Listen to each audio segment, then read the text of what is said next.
Hello and welcome. My name is Chris from ChristopherHole.com, and welcome to the 14th episode of the podcast, where we're going to be talking on the topic, the 5 worst foods on the planet. We will be adding in some drinks as well, but essentially it's anything that we consume and the worst 5 of them. So before we get into the worst 5 foods on the planet, first of all, I will just go through sort of 3 principles that helps us sort of bring a bit more context around it, because there are instances where it could be applicable to use those foods. I wouldn't necessarily advocate the use of what I'm going to talk about, but some people do like to consume these foods and drinks. If they do, that's absolutely fine. The main thing is understanding what you're getting yourself into, if you do, and how to improve the way that you consume them, if you will. So we're going to talk about 3 principles that will help us with the 5 worst foods on the planet. But before we get into that, I'll just quickly mention, bring your eyes to the bottom of the screen, which is the website, which is ChristopherHole.com/join. And you can come there, click the button, that take you through where you can join the monthly newsletter. Just put your name and your email address in. It comes through once a month. It's video content. We try and cover everything in video to keep it engaging, but also we try and cover different aspects of health and fitness. So it could be diet, it could be exercise, it could be mindset, like things like habits, forming new ones and breaking old ones. Obviously, we talk about healthy foods and unhealthy foods with diet. We talk about movement, exercise, fitness with regards to the exercise aspects of it as well. Alternatively, you can come to social media platforms. You've got Facebook, which is Christopher Hole Training. Just like the page. Again, it's we try and share as much video content as possible, keep you updated with what's going on within Christopher Hole Training. You've also got Twitter, which is at Christopher Hole, and Instagram, which is Christopher Hole as well. So please come along there, like, follow, answer, ask questions. I'll be able to answer as many as I can. I'll pop them in videos, whatever it might be, and yes, we'll try and keep you improving your health and fitness as much as possible. So, back onto the 5 worst foods on the planet. The 3 principles that I want to talk about. The first one is dose or dosage. Now, any food that you consume in the wrong dose, be it too high or too little, can cause you ill health. So, from that perspective, any food can be unhealthy. Now, that doesn't mean freak out and go, oh my God, what am I supposed to eat? What can I eat? What can't I eat? That's not part of what we're trying to achieve here. What we have to understand is any food in the wrong dose can be unhealthy. So the solution to that is understanding what is the right dosage. So it's not to panic, because if you don't change your diet immediately, your body will cope to a certain degree for a period of time for you to learn how to redose, if that makes sense. So it doesn't mean that something bad's going to happen to you if you don't change tomorrow. So just take it as is. Okay, I need to think about my dosage. That's like the next step in my journey. So if we're talking about the 5 worst foods on the planet, if we don't eat too much of them, they're going to cause us a problem. If we have unhealthy foods, we would have to eat a lot of them and have a very high dosage of them for them to cause a problem, if that makes sense. So if healthier foods, if we eat far too much of them, then there's a good chance we could get some sort of ill health. But then if we eat just a little bit of the wrong foods, we'll then possibly get ill health. Which brings us on to the principle 2, which is everything in moderation. Now, what I just mentioned then goes some way to explain what moderation means. What moderation doesn't mean, it doesn't mean all the different types of food that we can eat equally, because we're not sort of doing everything in moderation. With regards to moderation, we have to understand how big the dosage is. So if we're talking about healthy foods, the dosage is going to be a lot higher. We're going to eat it a lot more regularly. That's going to be moderation for healthy foods. For unhealthy foods, it's going to be a lot smaller dose and a lot less regular for it to be moderate. Because if we invert that and flip it the other way, if we have a lot of unhealthy foods and very small amounts of healthy foods, the dosage is going to be out of whack, and it's going to cause us problems by just eating the wrong things and not eating enough of the good things. So when we talk about everything in moderation, that isn't our excuse to be able to eat or drink unhealthy foods. It has to be done objectively, and we have to understand how much we can. Now, you can obviously read the guidelines within your country, and you'll get an idea of what the dosage could or should be. And then you can look at yours and compare the two. But that's the main thing, is when we're looking at everything in moderation, we have to understand the dosage. And then the final one, which I kind of alluded to, which is we have to look at the whole diet as well. So it can't just be, oh, well, I'm now eating more cucumber, therefore I'm being more healthy. It might make your diet a little bit more healthy, but it might not be a healthy diet, if that makes sense. So again, we have to get the dosage and everything in moderation correct before we can start to understand what this healthy diet is that's going to improve our health and not necessarily unimprove our health, if you will. So those are the three sort of principles that we have to focus on. Dosage, making sure everything in moderation is in the right category or in the right dosage. And then we have to look at the diet as a whole within the dosage as well to be able to make it a quote-unquote healthy diet. So, coming on to the 5 worst foods on the planet. The first one is fast food. Now, I always say the fast food is because it's low nutrient, high calorie. Now, if it's not offering us any nutritional value, it's basically just food matter going through our body. And generally, because it's low fiber, it won't be moving through our body as effectively as it can. Now, if it doesn't move through as effectively as it can, it will cause problem in our bowels, and in our bowels will then sort of move out into the rest of the body and clog the rest of the body up. If we've got health of the bowels, we've got health. If we clog those up, everything else gets clogged up. Plus, with regards to fast food, when I was teaching personal trainers as a part of the personal trainers course, one of the experiments that I've done is I've asked students to go out and buy a McDonald's, bring it into the classroom, and then we've left it for 3 weeks. Now, on normal foods, they would mold, they would rot, and they would sort of degrade themselves. Now, with the McDonald's, nothing happened apart from dehydration. They just went hard. There was no mold, there was no rotting, and there was no sign of degradation apart from just a bit of dehydration in 3 weeks. So what that shows us is the food isn't live. There is no, let's just call it, active element to that food that our body can utilize. It's just dead matter that essentially goes into our body, clogs it up, and then tries to come out the other end. And again, if we have high doses of that, it's going to cause us a problem. Food number 2, or drink number 2, is soft drinks and energy drinks. Now, mainly because of the high sugar content. Because if they're high sugar, that has a cascading effect across the whole of the body.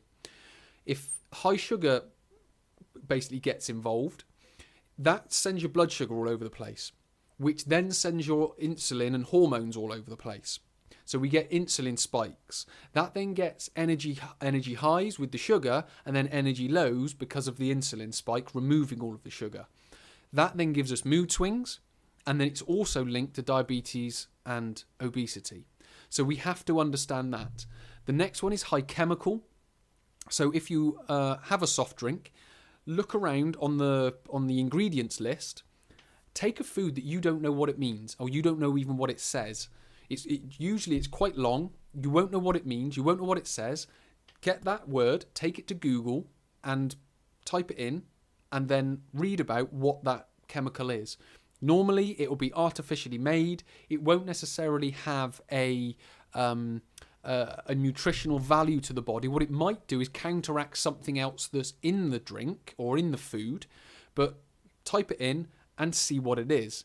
So again, you know what you're drinking. You're not just emotionally drinking this thing that just gives you a quick energy hit so you can get through the next 20 minutes of a boring meeting or something like that.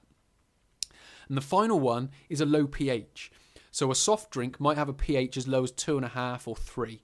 Now, I know a lot of people don't like to talk about the pH of foods or drinks, but it does have a value within the whole of our diet. Because if you think of it this way, our body maintains itself, it regulates itself around 7.365. So it can cope with a little bit higher and it can cope with a little bit lower. And it will manage that number. So if you come along and you put in a drink that's 2 pH into a solution that's 7.365, what's going to happen to that solution? That solution is going to drop in pH. So it won't go that far down because the body won't let it. But in order for your body not letting it go down, it's got to release alkali minerals into the system to neutralize the acidic components of the now fluid. Now, the body has to get that from somewhere. So what it will do is it will take it from other tissues and other places in the body, dump it into the fluids of the body to neutralize. Now, if you have too much of that, if you're drinking that constantly, your body is always in reaction. It's always going to be dumping minerals in. Now, if you aren't replacing those minerals with the foods that you're eating, your body will slowly degrade. Just like anything else will. If you take all of the life-giving minerals, if you will, away from a material, it will start to rust, rot, and degrade. So with regards to pH, there is a value in it. We have to understand it because it's a part of our makeup. Yes, our body will manage it, but it has to manage it with materials that it's got. And if it's not getting it from the nutrition that we're eating, it's going to take it from the tissues of the body.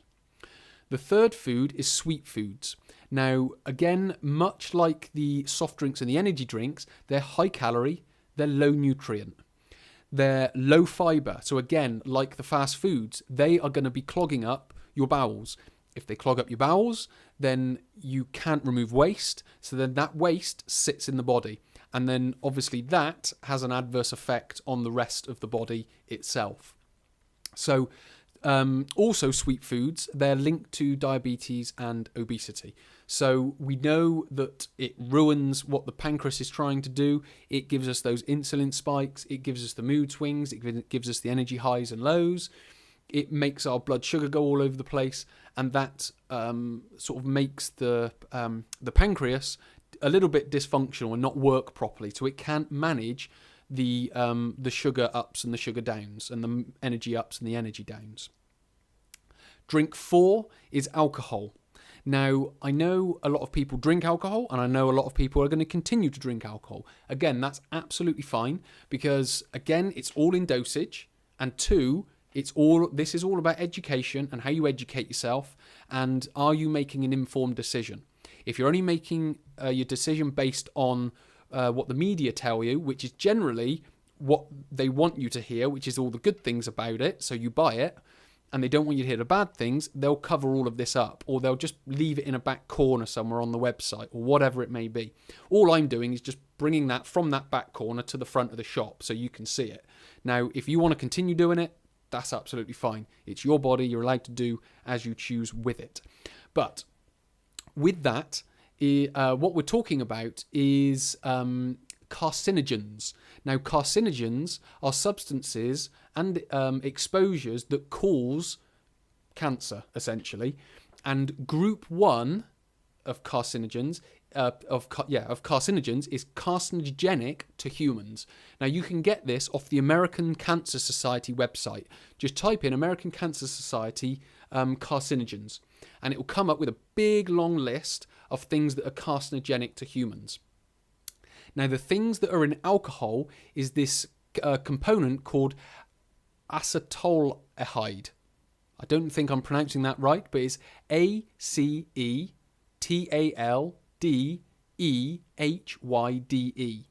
And that's from consuming alcoholic beverages.